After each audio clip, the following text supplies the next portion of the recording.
Alors je laisse comme ça.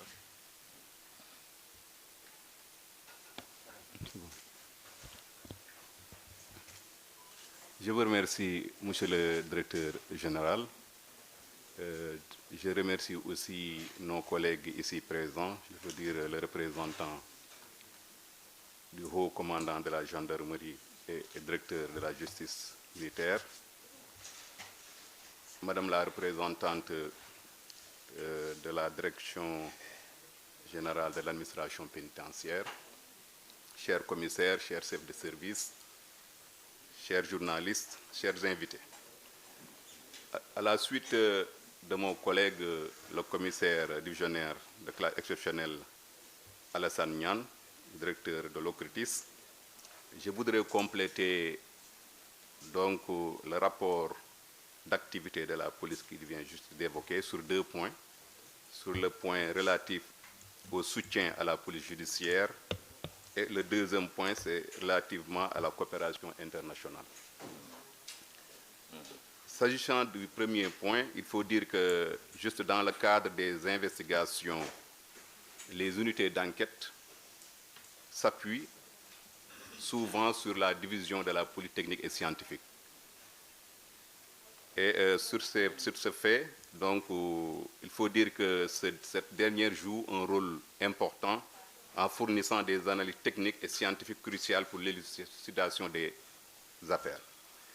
Donc pour l'année 2024, la division de la police technique et scientifique a reçu 33 733 fiches de demande de renseignement, émanant aussi bien des services de l'État, tels que la gendarmerie, la douane, l'ANAM, c'est-à-dire c'est l'Agence nationale maritime, la DGRI, c'est la Direction générale du renseignement intérieur, mais également au niveau des partenaires étrangers tels que la Gambie, via BC Interpol et certains de nos partenaires tels que l'ambassade des États-Unis. Dans ce cadre aussi, donc, la division de la police technique et scientifique a procédé à 3 766 cas de signalisation, dont 691 effectués physiquement et 3 075 par la numérisation des informations issues de l'exploitation des procès-verbaux. Dans le cadre des gestions des scènes de crime et opérations connexes, la division de la police technique et scientifique a effectué 132 sorties dans le cadre de la gestion des scènes de crime et des opérations connexes.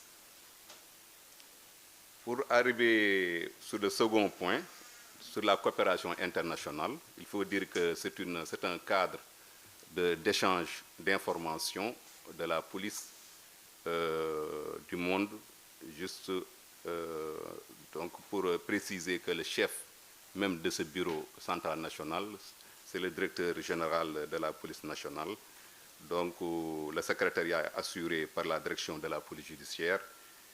Donc sur cette entrefaite, il faut dire que le bureau central international Interpol joue un rôle important dans le cadre d'élucidation de certaines enquêtes et dans le cadre de ce qu'on appelle la remise de police à la police dans le cadre de l'exécution de l'accord d'Accra. Et sur ce point, il faut dire que le BCN Interpol a reçu 1320 messages de partenaires internationaux via le réseau Interpol et a reçu aussi 229 plaintes et soit transmis et 24 640 attestations de véhicules importés, c'est-à-dire que c'est des véhicules pour procéder aux vérifications pour voir si ces véhicules sont rapportés volés.